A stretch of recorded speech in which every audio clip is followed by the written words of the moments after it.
Welcome back, everybody. My name is Evan Hale, and you are watching the Super Hornet podcast. Your, destination, your spot for all things Hornets basketball.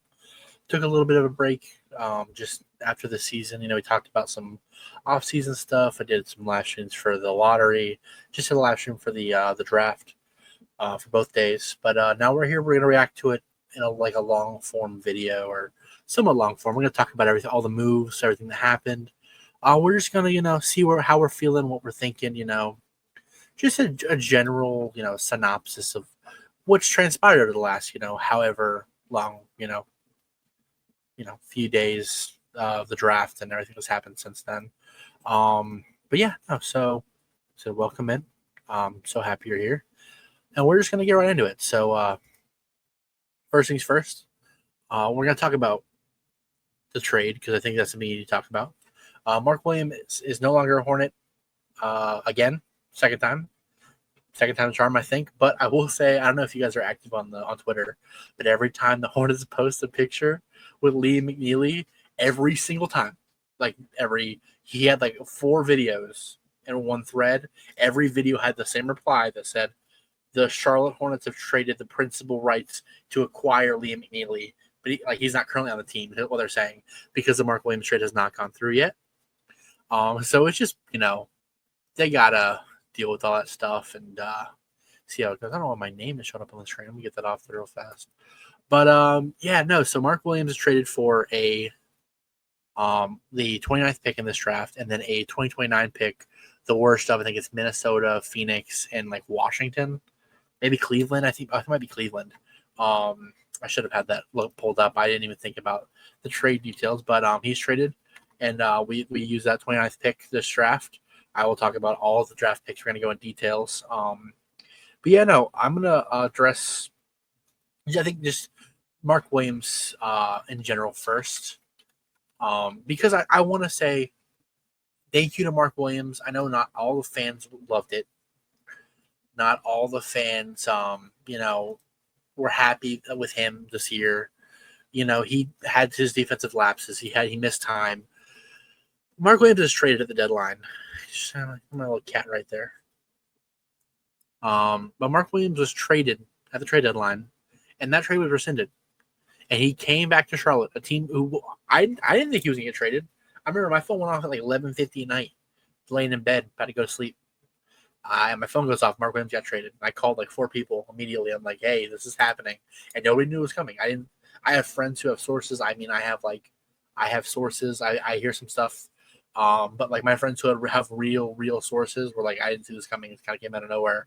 And then it gets rescinded. But Mark Williams was expected to be a Laker, and then he was not a Laker, and now he's a Sun. But that time after that trade, once he came back after the All-Star break, he played hard. He played some of the best offensive basketball I've seen him play his entire career. His defense has not always been the best. My biggest gripe with Mark Williams. But I really respected him and the organization. Both knew that he kind of his time was limited here. He was nothing but respectful. He was good with the media people. If I have friends in the media, all good things about Mark. He handled things well. He didn't think he'd do a lot of media stuff, if I remember correctly. But still, he stayed. He tried hard. He didn't pout. He started a lot of games, and he made an impact later in the season. So I just want to say tip my hat to Mark Williams and say thank you for being here. I had a lot of hope in his career. I still think he's going to be great. I think putting him next to Booker, Jalen Green, I think, there's a world where he succeeds there. I just think it's funny now the Phoenix Suns have the 2023 Hornets center rotation. They got Mark Williams, they got Nick Richards, and they got Mason Plumlee. And then they also drafted Kamal Malawach for the 10th overall pick, which they have 4 centers over there. I think they're looking to move off of Nick Richards right now. I don't think Mason Plumlee has a contract, so we'll see. Why can I not find the deals of this trade? The details of this trade. I'm trying to talk and look at it. It's the least favorable between Cleveland, Utah, and Minnesota. So it's going to be a Minnesota or Cleveland pick in 2029. So a late, probably 25 to 30 pick, So, decent pick, You get 2 firsts, even if they're late first for a guy who, there was interest in both parties from leaving the team.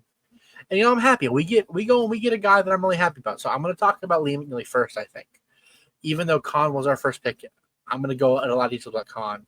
I think Liam McNeely had the most question marks of the value for the pick. I had Liam McNeely, I think, mocked like 10th. Sorry, 17th. 17th or 18th. Not 10th. I just said talking about Kamal Malawash for the 10th pick. I'm going to find my exact mock that I had. But I had him mocked somewhere late teens, maybe early 20s. Either way, I had him a lot higher than 29. And to go and get him at pick 29 is a steal. And I understand he wasn't the most efficient guy in college. We have to remember he had an ankle injury, and it really hindered his ability because he played on it. But there is a stark difference between his season stats and his stats at the end, at the end of the season collectively versus just this first half, more than half of his season. So my mock here is I had him going. Sorry, I'm not being very efficient with this. This stuff I gotta have pulled up. Where the heck is my mock draft? I don't even know. I feel like I'm going crazy right now.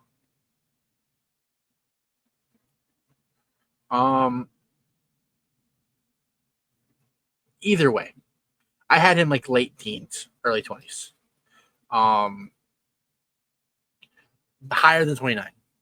But I want to read you his overall stats for the entire season are as follows. He averaged 14.5 points per game, 6 rebounds, 2.3 assists. He shot 38% from the field, 31.7% from three, and then 86.6% from the line with an effective field goal percentage of 45%. His first 17 games, however, he averaged 15.4 points per game. He averaged, 43% from the field, 38% from three, and just was a much better player. He hurt his ankle, played on it. He also didn't have a lot of guards setting him up. He was a great catch and shoot shooter. I think he shot close to like 45, 50%. James Plowright had the stats out. He shot like a ridiculous clip from catch and shoot. But they didn't have a lot of good guards, especially good point guards out there in UConn. And you really felt it. I got to watch him. I actually watched 3 of our 4 draft picks play in person in Raleigh, first round of March Madness. So I'm blessed that I was able to see those guys, and now they're all on the team. But he averaged like 38% from three, like when he was healthy, like catch and shoot. We got a real shooter. We have 2 real shooters. We have 3.5 real shooters coming into this draft. Liam McNeely, he's somebody he's got good positional size. He's not a crazy athlete. Foot speed can be better. Him and Konkanepo are very similar in those regards, but they both like have a grit to them. Khan is a lot stronger. I'm going to talk about Khan more in detail in a minute. Getting ahead of myself. But Liam McNeely is somebody who's going to come in. He's going to shoot the ball well. He seems to really be happy to be in Charlotte. He's like a really good dude. I mean, some people were calling it corny online when they were talking about the Montverde guys getting drafted, because he played with Cooper Flagg at Montverde. I think with like Derek Queen and I forget who else was out there with them. But those guys were all out there in high school. They asked him about all those guys, and that's when he started to cry. He broke down and was like, he had the emotions with it. And I think that's really, really, really sweet, really nice. I think that he just cares about his guys. Those are his teammates. He played with them for like a year in high school. Those were his guys, and he cares about them. And I want somebody caring about their teammates that much on my team, and that's exciting. That's good. He's somebody. He's going to shoot the ball well. He's got good. He's a good decision maker. He turnovers could have been a little bit better in college. It's all a positive for his turnover. It was 2.3 assists to 1.9 turnovers. Shot almost 5 free throws a game, which we need guys who can shoot some free throws. So that's just like middle of the pack. But he's just somebody. The Hornets got a lot of crap from certain fans saying talking about wanting to change the culture and one got 2 white guys. I don't think that was the point. I think that from the rumors that I heard, we'll talk about Con more. Like I said, Con was their guy at 4. Ace didn't want to be here. They were going to trade with Washington, and then Danny Ainge at 5 with Utah said, if you trade with Washington, I'm just going to take Con. You're not going to get your guy. So the Hornets just stayed pat at 4. And then, Ace obviously had all the issues. Didn't fly out to Utah. He just flew to Utah today. I'm recording this the night of the 28th. So he got to Utah this afternoon. Did not fly out there with Walter Clayton Jr. All that drama, his agent did not making the decisions for him. I don't think it's Ace. I think it's his agent. I think it's his camp. Very unfortunate. I'm hoping he succeeds. I'm somebody I want everybody to succeed, but I'm happy that the Hornets aren't the people who are getting in all this controversy.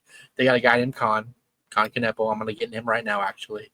But Con seems like he wanted to be here. He worked out. There was clips of him during his workout. LaMelo was there. Miles was there. LaMelo seemed very happy with him. Con Canepo, he's a 6'7". I think he measured a 6'6.5" without shoes on at the combine. So probably like closer to 6'8", I would say, with when he gets shoes on. 2-3. Gonna play between LaMelo and Brandon Miller. Just a lethal shooter, man. He shot 41% from 3 in college. Catch and shoot's ridiculous. He led the ACC in free throw percentage too at 91%. For her 92%, average 14.4 points per game, 48% from the field, 41% from 3. And he obviously he's a shooter. That's something everyone's gonna talk about, He shot 5.3 threes a game and hit 2.2 of them. That's amazing. People are gonna talk about him because he was, played a role there. Cooper Flagg was the number 1 guy. You also had Tyrese Proctor. You had Sion James, who we also drafted, taking shots. Come on, Malawatch was the guy who was getting, looks. They had a lot of guys on that Duke team, and he still found a way to produce, found a way to succeed, and he looked really good. And then Cooper Flagg gets hurt in the ACC tournament, and Conway stepped up. Con went ballistic in the ACC tournament. He went bananas, and it was just so much fun to watch. I went back and watched some of those games. He's just elite. That's all you can really say is he's just elite. He had in the ACC tournament 28, 17, 18. Those were his ACC tournament stats. So he had 28 points in the first game of the ACC tournament, shooting 33% from 3 in that game. 17 the next game, he shot 60% from 3, and then 8. This is a big one. He had 18 points against Louisville in the conference tournament. I think that was to clinch the conference, and he didn't hit a single 3 the whole game. He actually shot 0 for 5, still had 18 points, still shot 50% from the field. His shot did not go, and he still was able to score. Because he's not just somebody who can score. He's really, really shifty. He doesn't have a lot of, lateral quickness, feet quickness, on the defensive side. But on offense, he's got a crazy, triple threat. He will cross you up without moving. He has the ball, pivot foot down. He will get you off of him without dribbling the ball, which is just something you don't see a lot. He's got a lot of, just players respected him, his scoring ability, his dribbling ability. And he's a guy, he's not a crazy, vertical dude. He can attack the basket, but he's not going above the rim. He's a below the rim player. But when he goes there, he's shifty once he gets there. He's going to get around the defenders. He's going to, contort his body if he got to. He's really strong, too. He's not scared. He'll go into contact. He'll make shots in contact. That's something the Hornets need. He'll be able to get to the free throw line if he plays like that at the next level. So you got a guy, I wouldn't call him a 3-level scorer. He doesn't shoot a lot from mid-range. He can. He's shown it. But he can definitely get to the basket, and he will absorb contact. He's not afraid of contact. You're going to get free throws in the NBA. Sorry, they want to fight right now. But he will get contact, and he will get free throws. He'll knock down his shots. You're going to have a dude out there, in the corner who's going to be able to shoot a crazy clip from 3. This is exactly what the Hornets need. We always need defense. VJ was a guy that I really wanted. With VJ gone at 3, Con is just an amazing pick. Amazing pick at 4. And I'm super happy to have him. Like I said, he's just gritty, tough. And he's a great team defender. I hear that a lot. And what does that mean? It means that he's going to be aware. He's going to have awareness. He's going to see where the ball is moving. He's going to intercept passes in the passing lane. He's going to make smart plays like doubling. He's going to, let's say Brandon Miller's got a guy, kind of pressuring a guy, and he turns his back and he's not aware where Con is. Con will come in there and snap the ball from him. He's a guy who he's smart on the defense side of the ball, and he's still strong. He's strong. He's not going to be as fast, but I think that this coaching staff is really going to mold him to the defender they want him to be. I think that's something he can improve at. And I'm just so happy with him and Liam with these picks, man. And then you get the second round, and man, the second round is even better. Like, not obviously these guys are better, like Con and Liam, but you get two dudes, and I think it's Sion James. It's Sion or Sion. I think it's Sion. I want to make sure I say it right. I'm going to do more research on it, make sure I don't do it. And then Ryan Kalkbrenner, man. Ryan Kalkbrenner, I'm going to start with him first just because he's going to be the future Mark Williams replacement, in my opinion. He 7 foot. I think he's like 7'1", really. But he's super vertical, super long arms. And he four-time Big East Defensive Player of the Year. The only other person to do that ever is Patrick Ewing. He's a great defender. He was barefoot 7 3/4 inches. So he's 7'1" without shoes on. 9 foot 4.5 inch reach. And he's a good defender. He's got positional size. He's 7'2" with shoes on, maybe even a little taller than that. Great defender. He also shot 65% from the field, leading the Big East. He led the Big East in effective field goal percentage. He also can shoot threes, man. He shot 34% from three his senior year. That's crazy. He only shot 1.7 attempts, but he can hit them. He's an All-American. He, averaged 2.7 blocks per game. 3.1 his fourth year, 2.7 his fifth year. Led the Big East in blocks 3 years in a row. He shot 70% from the field. From two, excuse me. He's 65 from the field. Doesn't turn the ball over and averages almost 20 points a game. He's a lob threat. He's a great defender.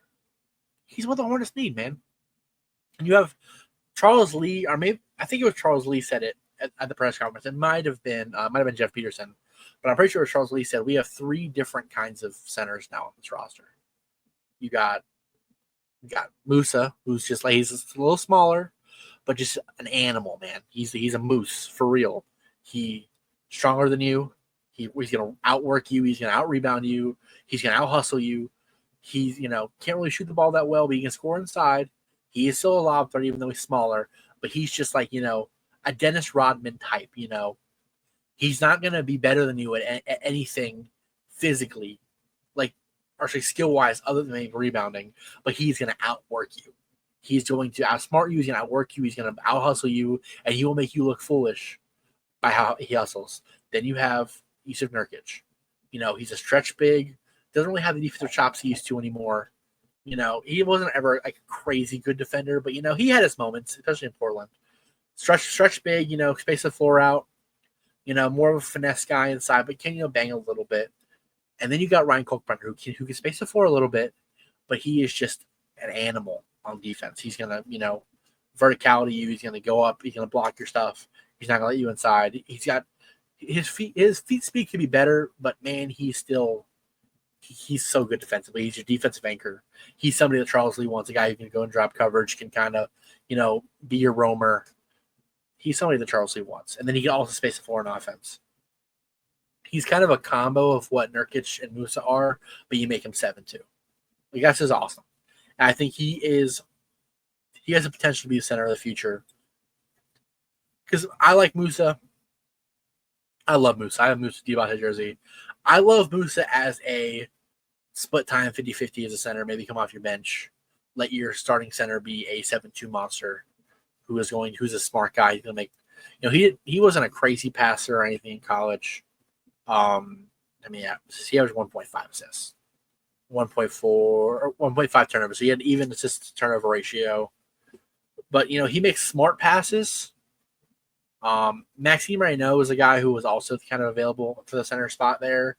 It was kind of back and forth, and he was a lot more like offensively gifted.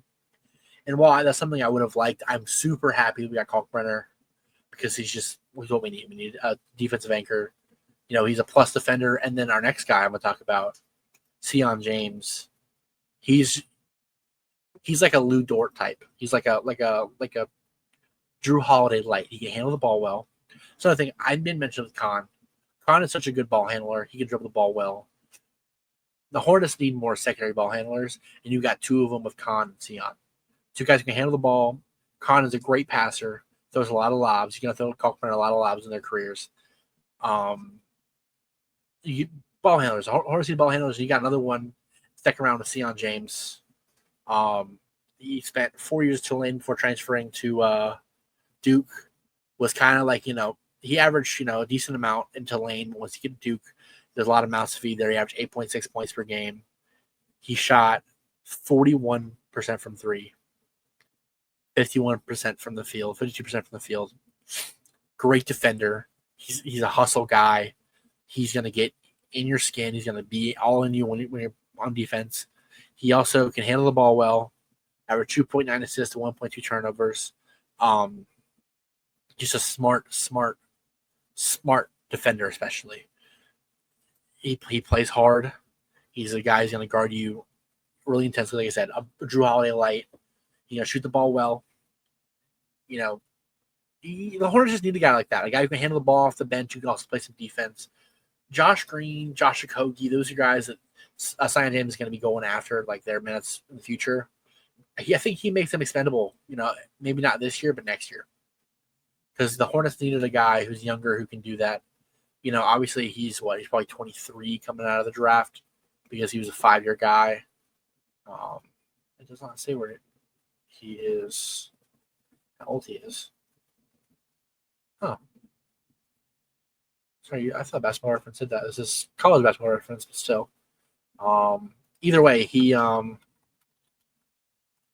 a guy who is going to be, he's 22. He turns 23 in December. He's a smart defender. He plays hard. He also going to shoot the ball well. You're replacing guys like Daquan Jeffries. You're replacing guys like, you play Isaiah Wong a lot last year. You play, Damian Ball. I like Damian Ball. Sion James is going to come in here and be, you remember how Damian Ball was just like an aggressive ball handler. He was decent on defense, but, had that like energy to him. Sion James is going to be a better Damian Ball as a rookie immediately. You're not going to play these two-way guys as much. I don't know what this does for Nick Smith Jr. or for Nick Smith Jr. or for oh my gosh, why am I trying to blank all of a sudden?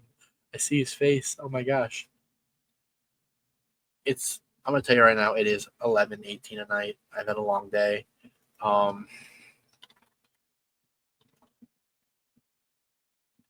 What am I doing?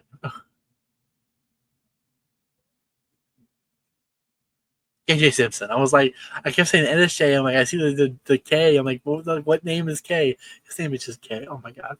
I like KJ Simpson too. That's the worst part. I'm gonna leave this in because this is just I want to be transparent.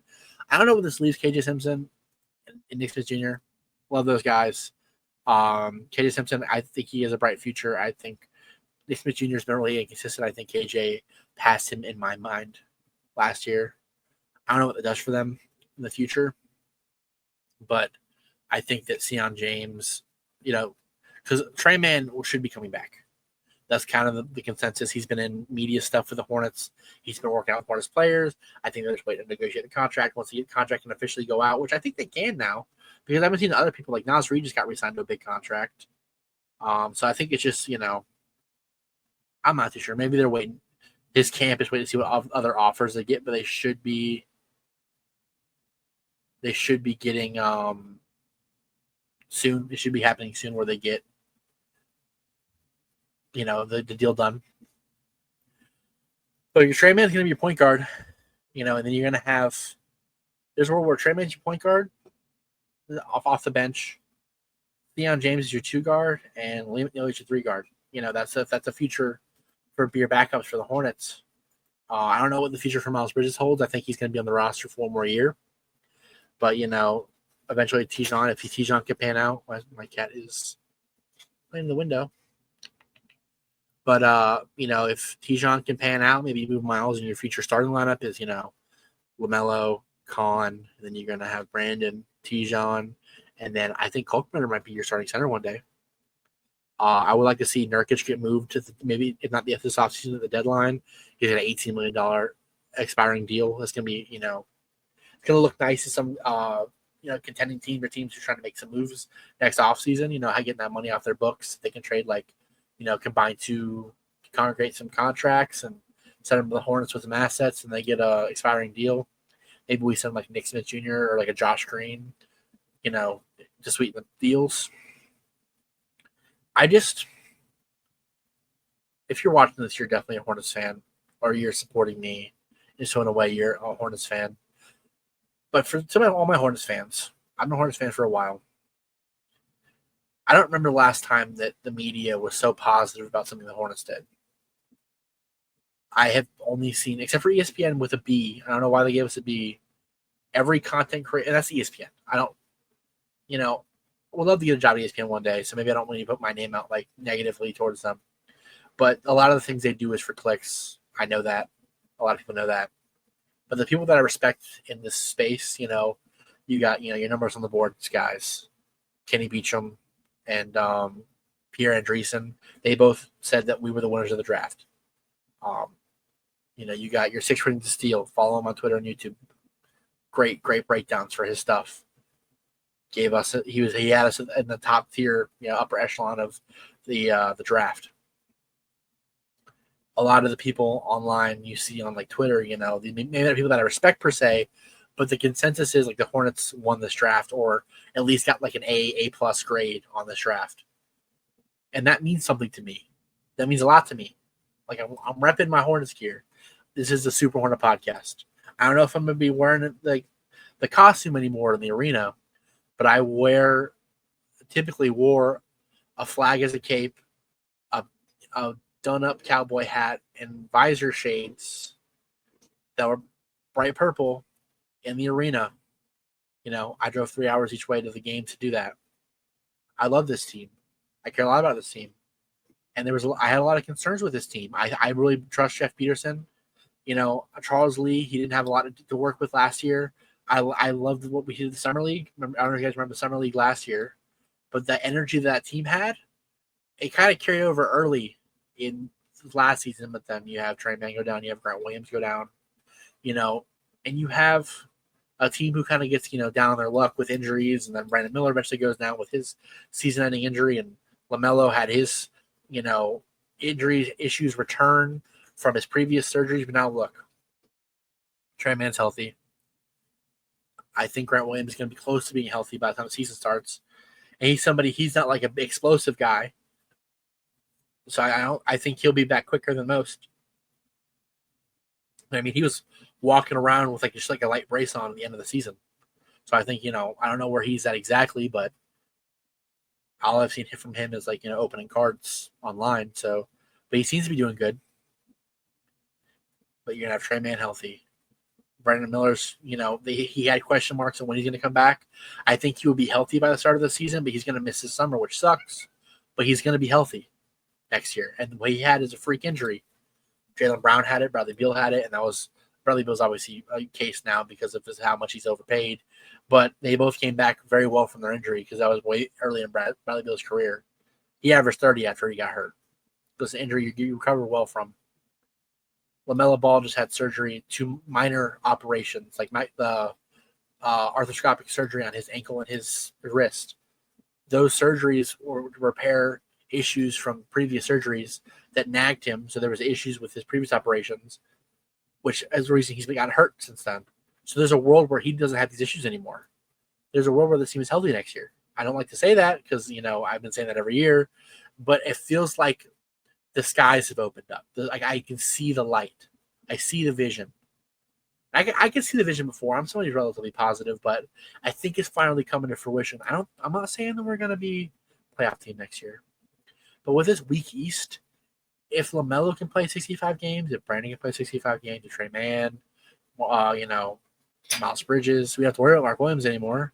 And Tijon can take a step. Not saying he's going to be most improved or nothing. Just have a little better feel for the game. This team could be good next year. They could be fun. Prayers up. I haven't talked about the finals since they've ended. Prayers for Tyrese Halliburton. He tore his Achilles.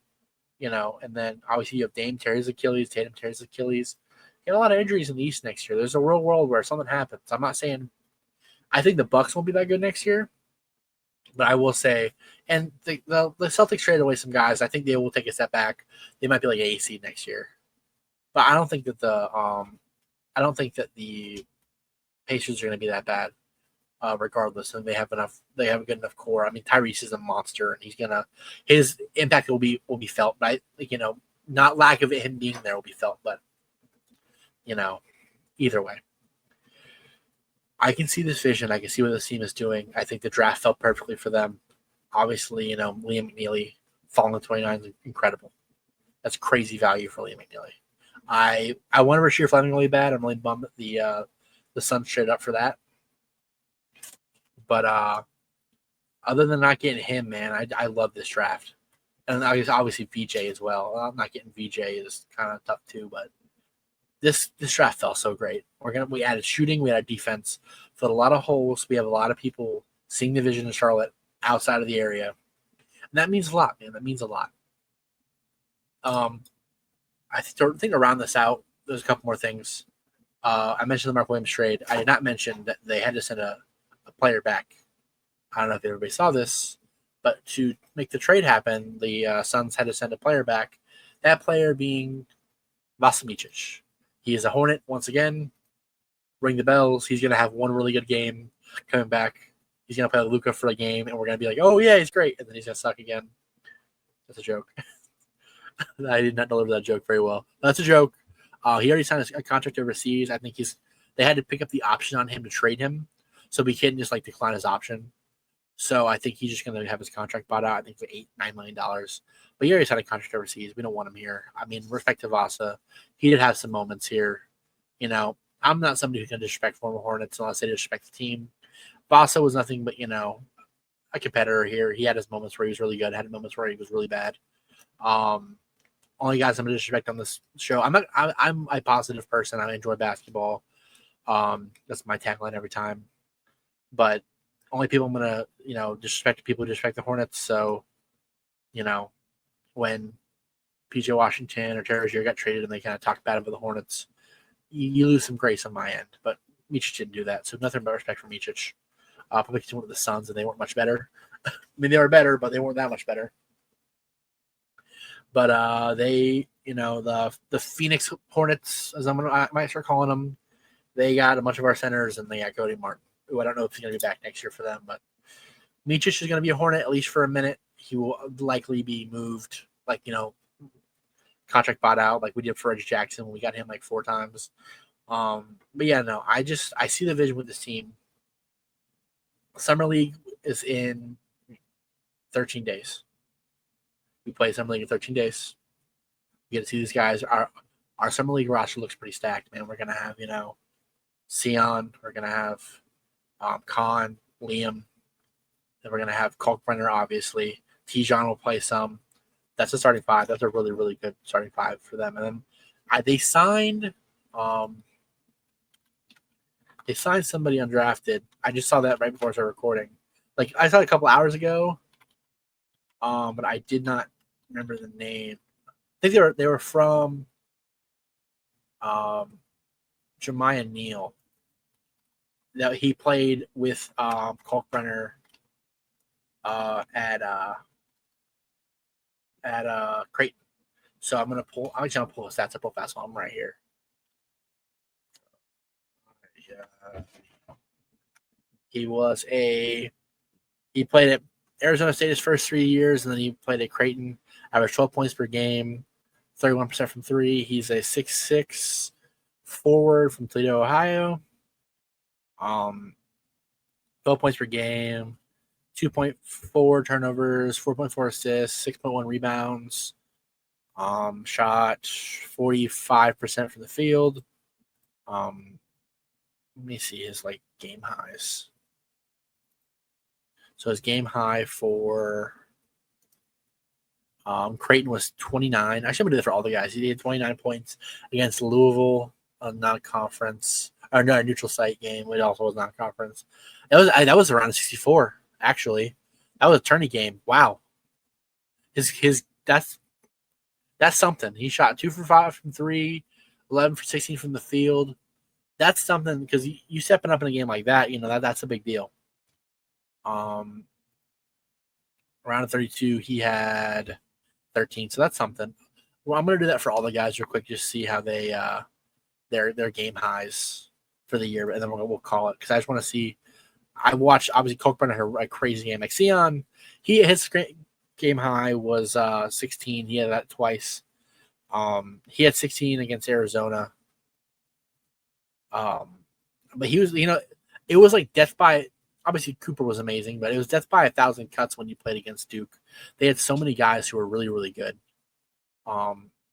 Game log. So Cons was against Georgia Tech in the conference tournament game. That game we talked about earlier. And then he also had a few 20-point games. He had 1, 2, 3, 4, 5, 6, 7 20-point games this year. 2 against North Carolina. Respect that. Go out the rivals. That's something to look forward to. And then, wow, Liam had 38 points against Creighton. I watched that game. Yeah, I forgot about that. Yeah, 5 for 10 from 3. He shot 12 for 22 from the field. Got the line 10 times. He shot 5 times. Shot 10 free throws. 10 boards. And then we'll do real fast. We're going to do Ryan Kalkbrenner. I know he had some crazy games this year.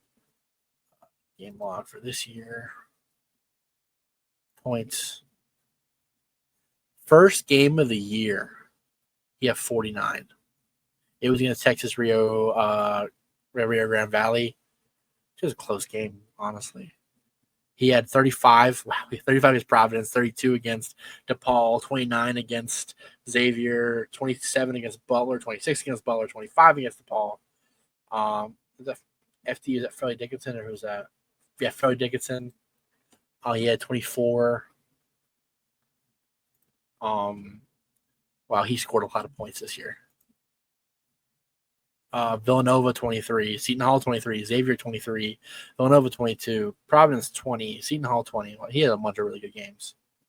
Wow. What can you say? We got some dogs, guys who want to be here, guys who are good competitors. We got some Hornets DNA. If you can see that, if you can't see that, I pray that you find peace soon. Because I think we got some dogs, and I think if you I see where people can be critical about Liam with his overall field goal percentage, but you gotta remember he got hurt. And Khan's going to be a knockdown shooter. Liam's going to be a knockdown shooter. Sion's going to be a guy who's going to play both ways. Same with Ryan Kalkbrenner, man. We got Ryan Kalkbrenner. He played like Mark Williams did on offense, it looks like, in college. But he plays defense, too. God, I'm just excited for this team. I hope you guys have a good night. I hope you enjoy basketball. I'm probably going to post this tomorrow. I work tomorrow, so I don't know. I'll probably just schedule to upload tonight for tomorrow. So it'll probably come out about 2 or 3. But I hope you guys should enjoy basketball, man. This is a beautiful sport where finals just ended. I already miss it. Waiting for summer league. And I hope you have a good one, man. You guys, thank you for watching, and follow me on all platforms. It will be in the description. Y'all have a good night. See ya.